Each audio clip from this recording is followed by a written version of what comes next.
Ahora pasaremos a la segunda sesión de preguntas y respuestas. Nuestra primera pregunta en este segmento viene de Chen Jing de China.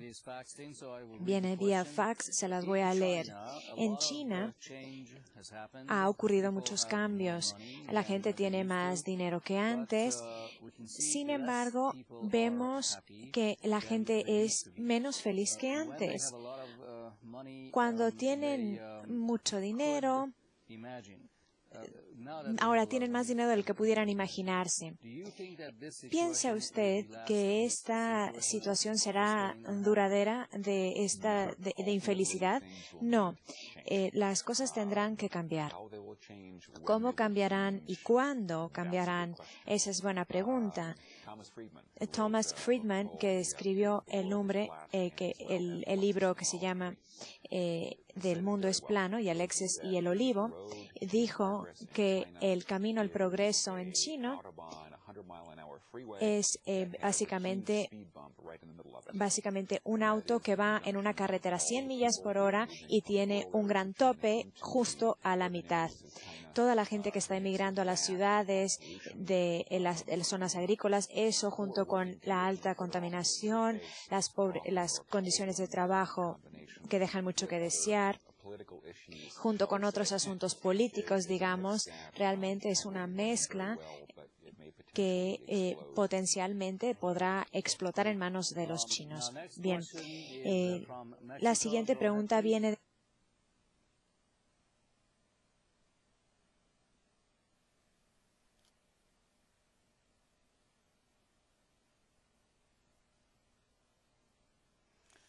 sorry to hear that. It seems that we have. Is the caller on? Hola, buenos días, México. Su pregunta, por favor. Buenos días. Muy buenos días. Hablo de la Gerencia de Capacitación del Distrito Federal y la pregunta es la siguiente. ¿Cómo medir la eficiencia y la eficacia de esta metodología para lograr la productividad deseada?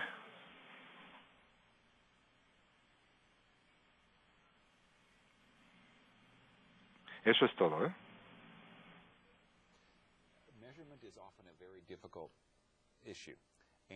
Tipo de cosas es muy difícil y hay asuntos mucho más objetivos y más subjetivos. Los asuntos objetivos que podemos medir, por ejemplo, son la gente que falta, la rotación de personal, cuánta gente solicita acerca del empleo porque ha escuchado cosas positivas de la empresa. O por otro lado, podemos llevar a cabo encuestas laborales y así tenemos sentimientos o percepciones más subjetivas de los problemas que están ocurriendo y luego utilizar eso para guiar los cambios gerenciales que se tengan que tomar. Muy bien, entonces al hacer una encuesta, ¿están midiendo los aspectos colectivos de los empleados o están bregando con situaciones individuales o cómo? Bueno, podemos ver ambos aspectos, pero por lo general es en toda la organización y se trata de los problemas que tengan. Si partimos demasiado los problemas, después podemos quebrantar un poco los asuntos de privacidad y la gente pudiera sentir un poco de aspectos negativos. Bien, pasemos a Chihuahua, a México. La siguiente pregunta viene vía fax, entonces la leeré a continuación. El compartir el conocimiento y el utilizarlo de forma productiva es fácil de decir, pero difícil de implementar en un ambiente donde todos venden y nadie da. Entonces, ¿cuál es la clave para lograr este concepto dentro de nuestra organización actual? Entonces, el conocimiento es un bien que tiene mucho valor actualmente. Entonces, ¿cómo bregamos con este asunto en cuanto a compartir información y conocimiento con sus colegas? Hay varias respuestas a esto. Antes que nada, básicamente es un tema de infraestructura. tiene la capacidad para compartir información, tienen los sistemas de tecnología informativa, tienen foros de discusión, tienen sitios web a donde la gente puede acudir, etcétera. Eso es parte de la respuesta. La otra parte es que la gente se percata fácilmente que la información equivale a poder y así la gente quizá no quiera compartirla porque lo que están básicamente es compartiendo el poder y la gente se preocupa si comparten el poder lo van a perder cuando es realmente lo opuesto, entre más comparten más poder obtienen. Entonces, es desarrollar una sinergia con sus colegas para compartir, obtener y dar información y desarrollar esa relación y esa confianza. La siguiente pregunta viene de La Paz. Buenos días, México. Adelante, su pregunta, por favor. Sí, gracias. La pregunta es, ¿qué podemos hacer si los empleados trabajadores tenemos una buena actitud de cambio y mejora para la institución, pero los nuevos directivos bloquean estas nuevas ideas de cambio y modernización? Muchas gracias.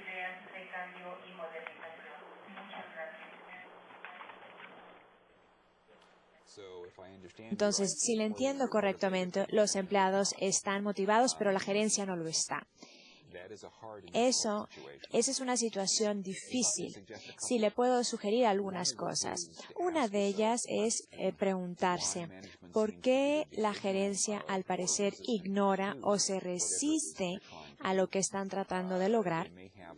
Quizá tengan de razones legítimas por resistirse a lo que ustedes quieren hacer. Estas razones necesitan encararse y trabajar en ellas.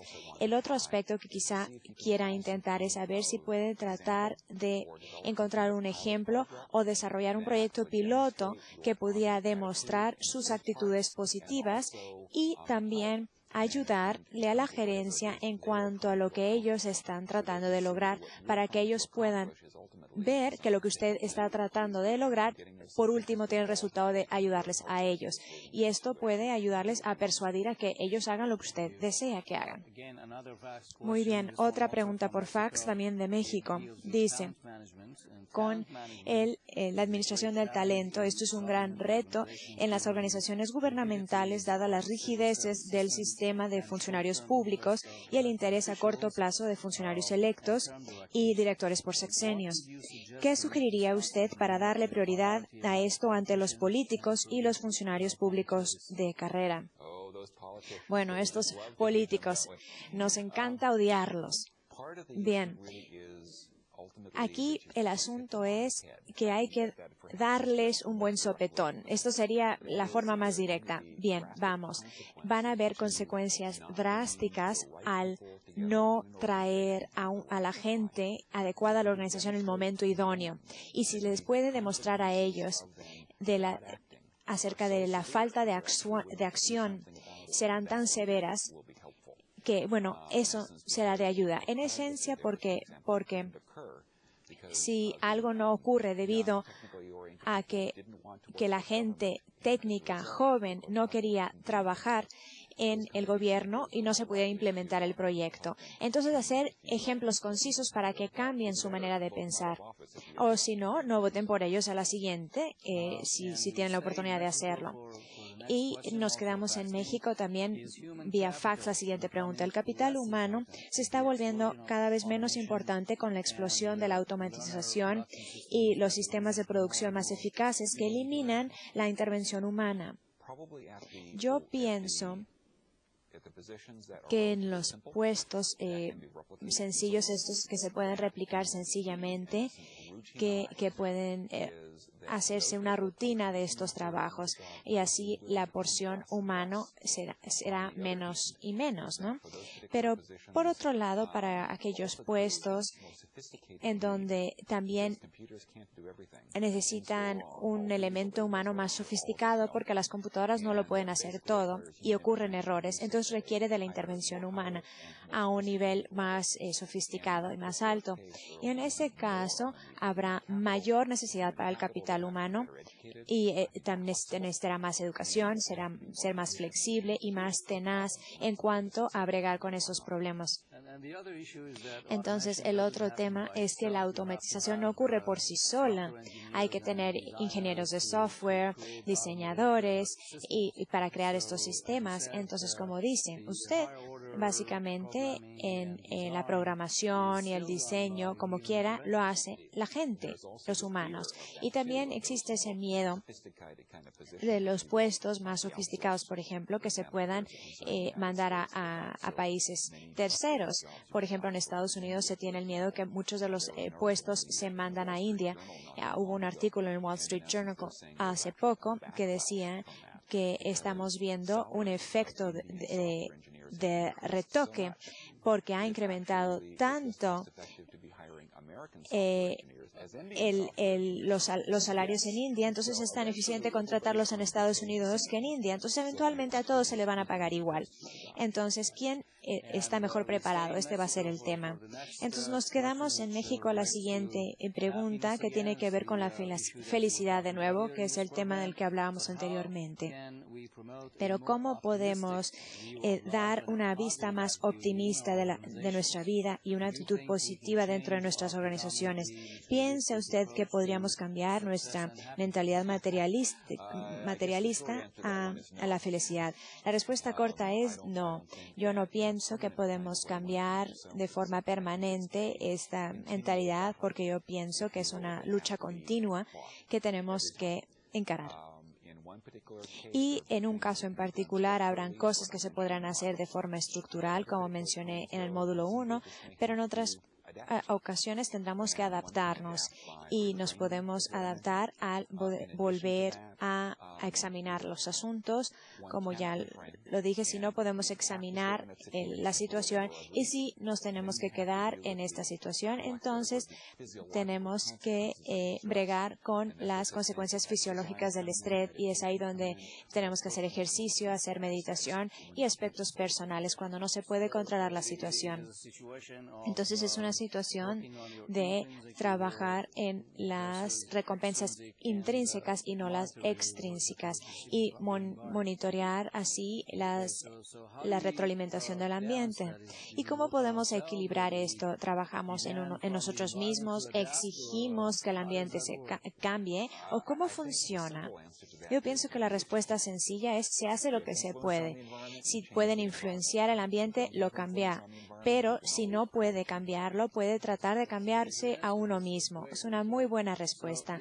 Entonces, los aspectos del medio ambiente están cambiando constantemente y yo pienso que el reto aquí es ya sea adaptarnos o cambiarnos nosotros mismos o cómo funciona este equilibrio.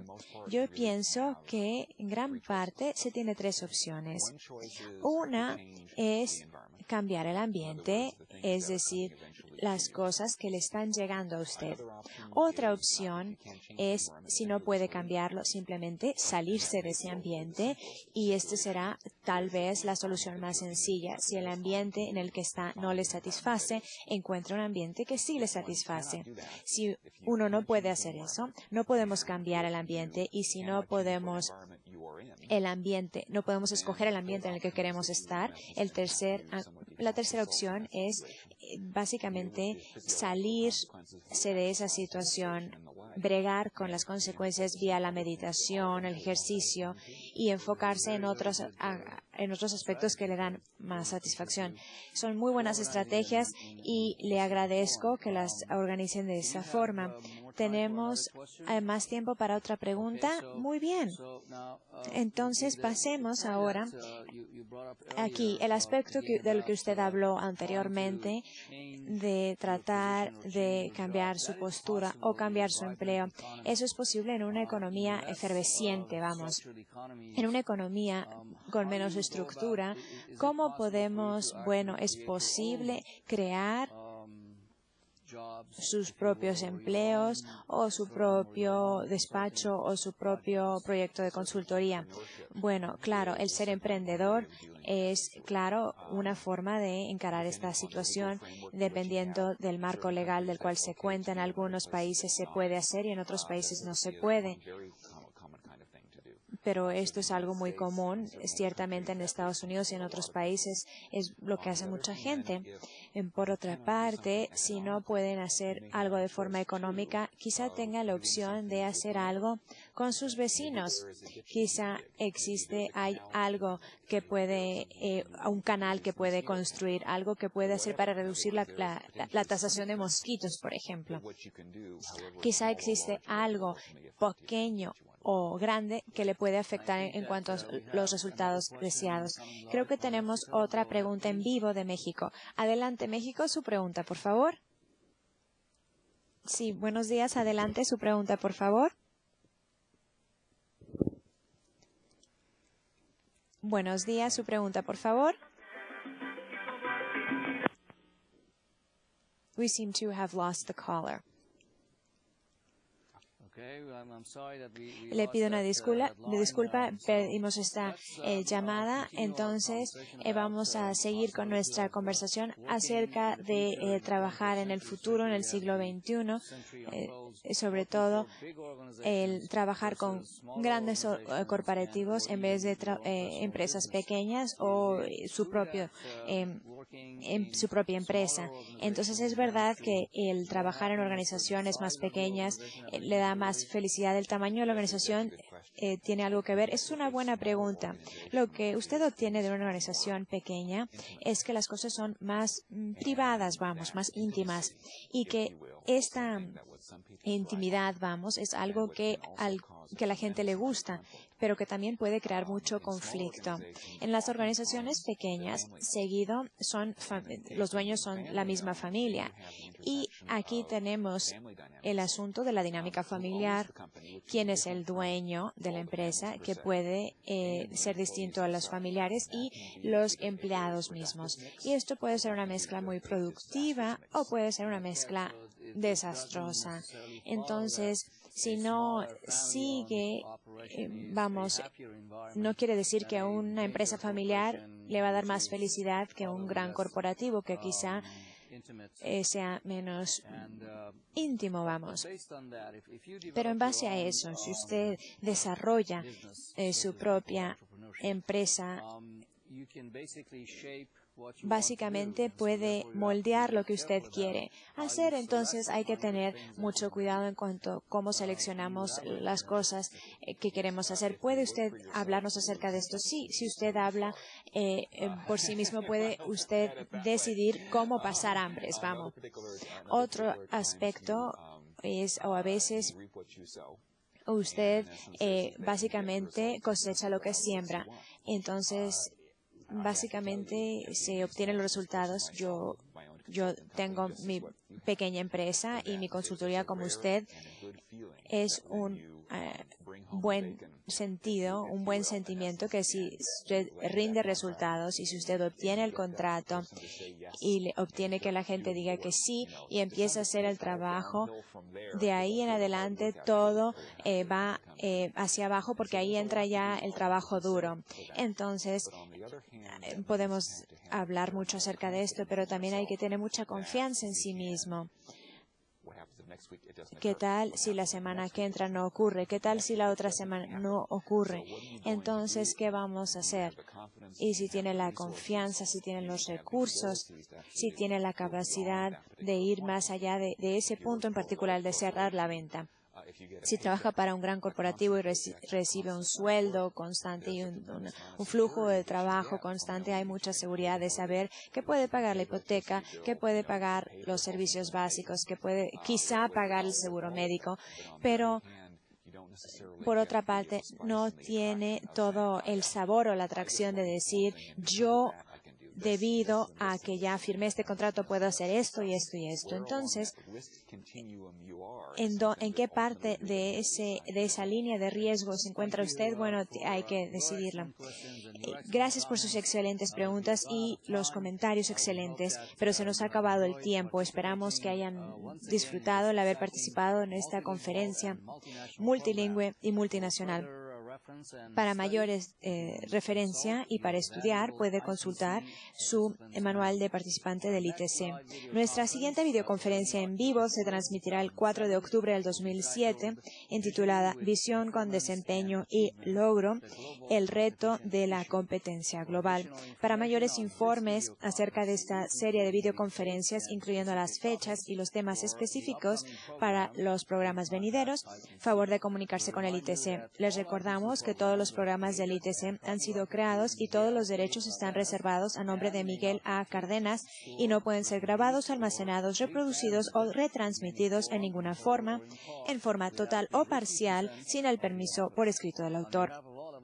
Les agradecemos su continua participación e interés en este programa único. Gracias y hasta pronto.